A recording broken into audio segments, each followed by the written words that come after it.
Hi, and welcome back. Today's day 3, love is not selfish. And trying something a little new today.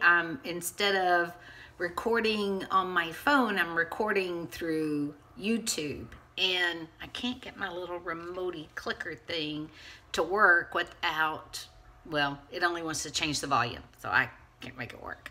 But so I've got the camera flipped around. I don't think I'm going to show you anything. I just have to look at myself, which is, I don't know that I like that.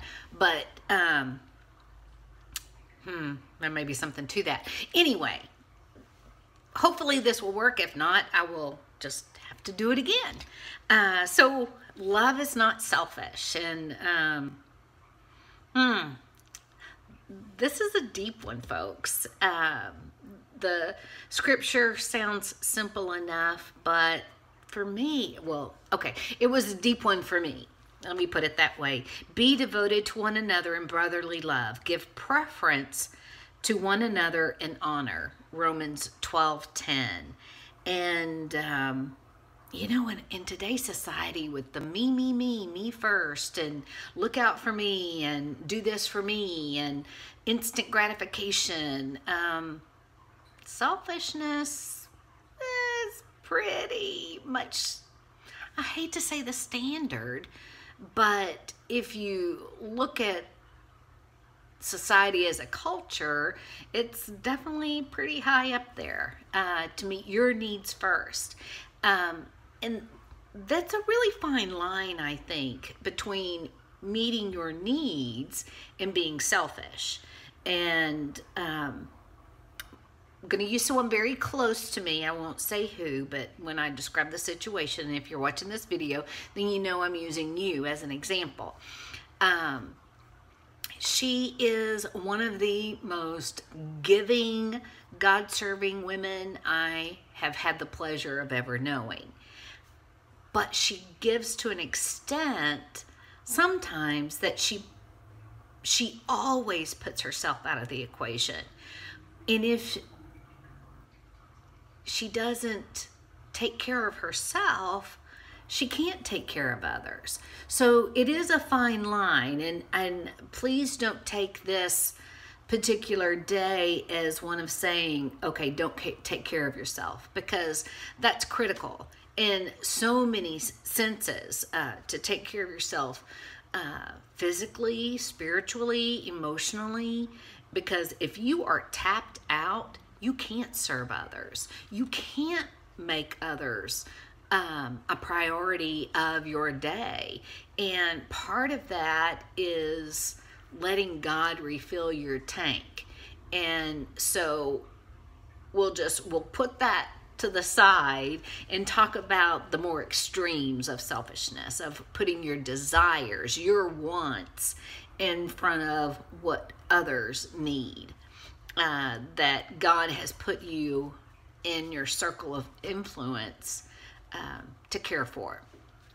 So, of course, they're in the commentary, they're talking about in a marriage, and that's very important, because you know, that is who you are to serve, is God and then your spouse. And so when we look at this in terms of our relationship with God,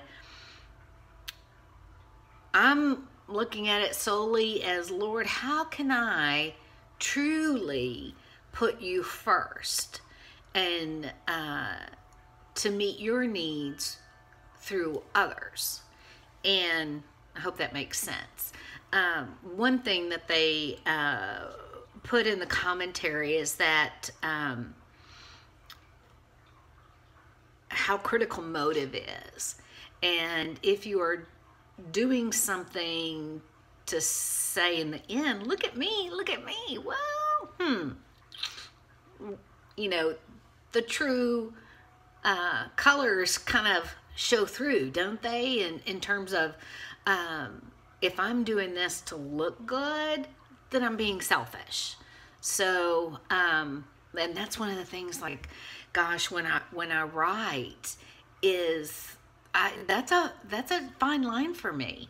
And so I have, instead of you know, through the writing to say, oh, look at me and look how far I've come, as opposed to saying, look where God has brought me. Because at the end of the day, you and I both know, you know, we can have all the self-control in the world, but without God really guiding us along and seeing us through, we can't do it on our own. And I'd love to think that, yeah, I could. I mean, I can tie my shoelaces, but, you know, the tough stuff, it's not me, it's him. And I really know when I go back and read something to think, oh, yeah, definitely wasn't me. And that's exciting.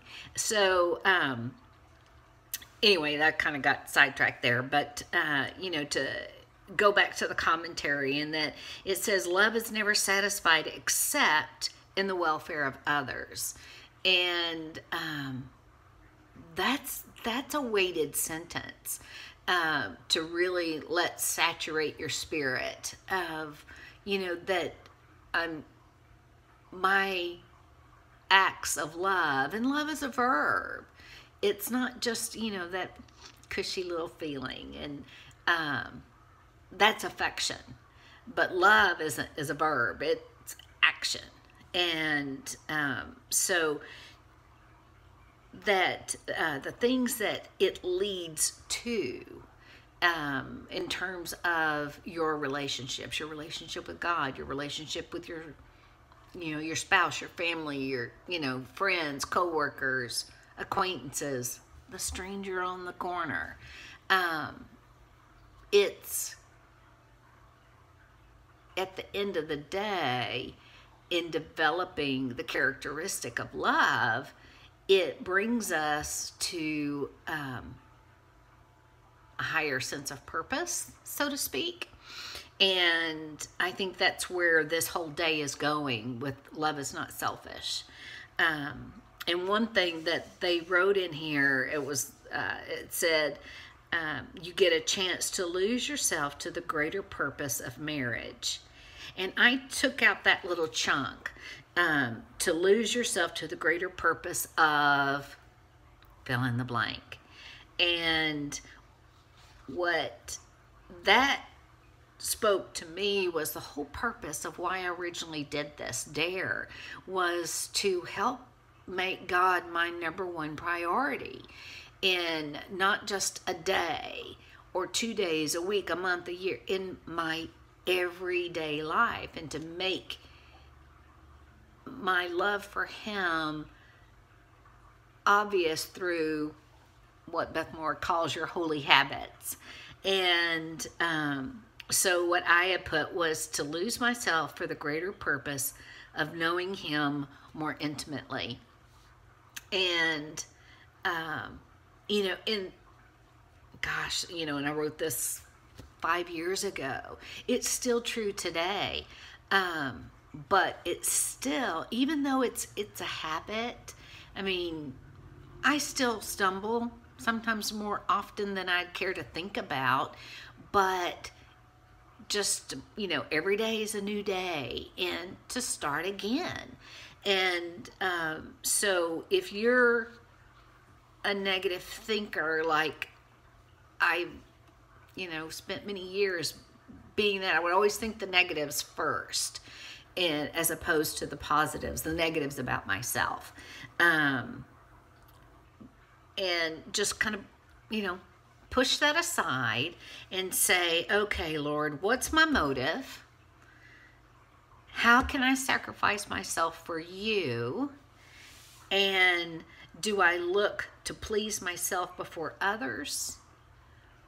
And especially, do I look to please myself before you, Lord?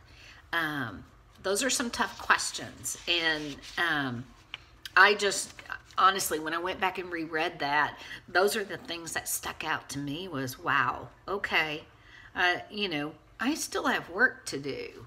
It's never one, you know, 1 or 5 and done or 10 and done or whatever. It's a day-to-day